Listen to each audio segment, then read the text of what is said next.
हाय, मेरा नाम रवि ढींगरा है। इस वीडियो में मैं आपको बोके के बारे में बताऊंगा। कुछ लोग इसको बोका भी कहते हैं। ये एक जापानीज टर्म है।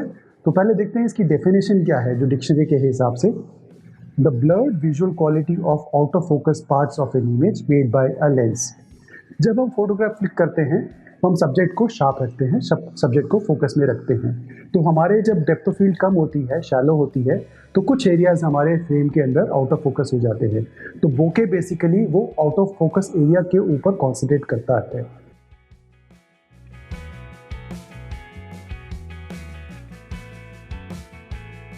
जब हम फोटोग्राफी की बात करते हैं तो फोटोग्राफी साइंस भी है और फोटोग्राफी आर्ट भी है।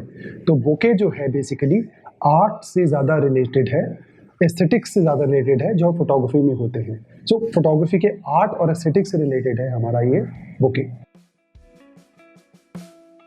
इस वीडियो में मैं आपको उन फैक्टर्स के बारे में बताऊंगा जिससे हमारा बोके अच्छा बन सकता है। तो पहला फैक्टर जिसके बारे में बात कर रहा हूं वो है number of blades in our lens. हमारे लेंस के अंदर कितने ब्लेड्स हैं। कुछ लेंसेज में 5 ब्लेड्स होते हैं, कुछ में 7 ब्लेड होते हैं, कुछ में 10 ब्लेड्स भी होते हैं। जितने ज़्यादा नंबर ऑफ ब्लेड्स होंगे हमारे लेंस के अंदर उतना हमारा बोके सर्कुलर आएगा। और नंबर ऑफ ब्लेड्स आप जब कैमरा का मैनुअल देखेंगे, कैमरा लेंस का मैनुअल देखेंगे, उसमें मेंशन किया होगा कि इस लेंस में 5 ब्लेड्स हैं या 7 ब्लेड्स हैं या 10 ब्लेड्स हैं। दूसरे फैक्टर के बारे में बात करते हैं जो है सब्जेक्ट और बैकग्राउंड के बीच का डिस्टेंस। यहाँ पर आप पीछे बैक देख सकते हैं, बैकग्राउंड में मैंने लाइट्स लगाई हैं और मेरा डिस्टेंस सब्जेक्ट और बैकग्राउंड के बीच में करीब 3 फुट है। जितना डिस्टेंस बढ़ता जाएगा उतना बोके का साइज जो है वो बढ़ता जाएगा। अभी मेरा सेटअप जो है आप देखेंगे कि बैकग्राउंड लाइट और सब्जेक्ट के बीच में जो डिस्टेंस है वो रफली 1 फीट है। 1 फुट के आसपास का डिस्टेंस मैंने रखा है।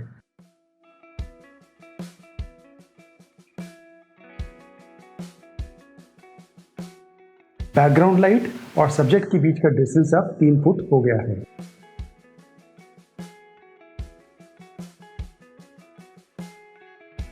अब और डिस्टेंस बढ़ा देते हैं। मैं बैकग्राउंड लाइट को थोड़ा सा और पीछे ले जाता हूं। सब्जेक्ट और बैकग्राउंड लाइट का डिस्टेंस अब करीब 4 फुट हो गया है।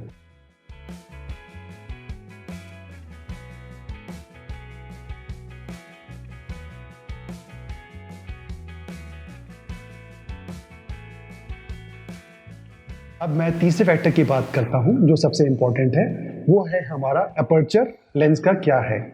जब हम वाइड अपर्चर यूज करते हैं तो हमारा बोके बेटर आता है। इसलिए प्रेफरेबली आप f1.2, 1.4, 1.8 और 2.8 अपर्चर अगर आप यूज करेंगे तो आपका जो बोके है वो परफेक्ट आएगा। जैसा हम जानते हैं कि हमें जब मैक्सिमम अपर्चर यूज करते हैं तो हमारी डेप्थ ऑफ फील्ड कम हो जाती है। सो इसीलिए हम बोके करने के लिए भी, एक अच्छा बोके अचीव करने के लिए भी हम अपर्चर को मैक्सिमम रखेंगे। तो यहाँ पर मेरा अपर्चर मैंने 1.8 रखा है। मैंने कैमरा को अपर्चर प्रायोरिटी मोड पे रखा है, ISO 100 है और अपर्चर को मैंने 1.8 पे रखा है। अब मैं अलग अलग अपर्चर पे आपको फ़ोटो क्लिक करके दिखाऊंगा और डिफरेंस आपको नोटिस होगा कि जब हम अपर्चर को कम करते हैं तो हमारा बोके है वो भी चेंज हो जाता है। अब मैंने कैमरा पे लेंस चेंज कर लिया है। अब इस पे 50mm 1.4 अपर्चर लेंस लगा है। जो पहले मैंने शॉट लिए थे वो 50mm 1.8 से लिए थे।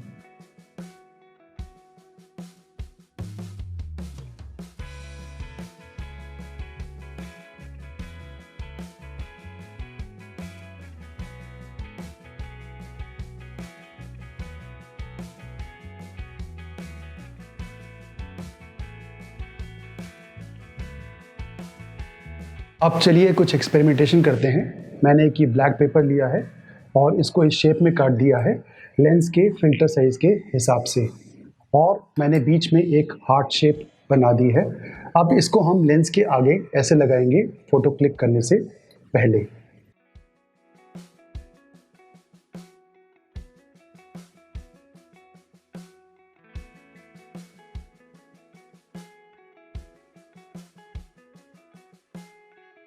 अब मैंने एक ये स्टार शेप बना ली है। पहले एक दिल की हार्ट की शेप थी, अब स्टार शेप बना दी है अब इसको मैं कैमरा लेंस के आगे लगाता हूँ और देखते हैं कि क्या रिजल्ट आता है।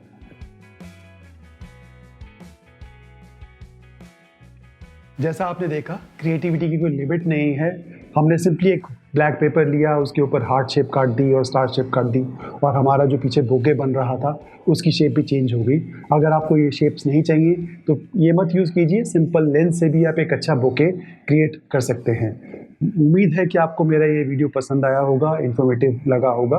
तो प्लीज़ मेरे चैनल को सब्सक्राइब कीजिए। Thank you so much for watching.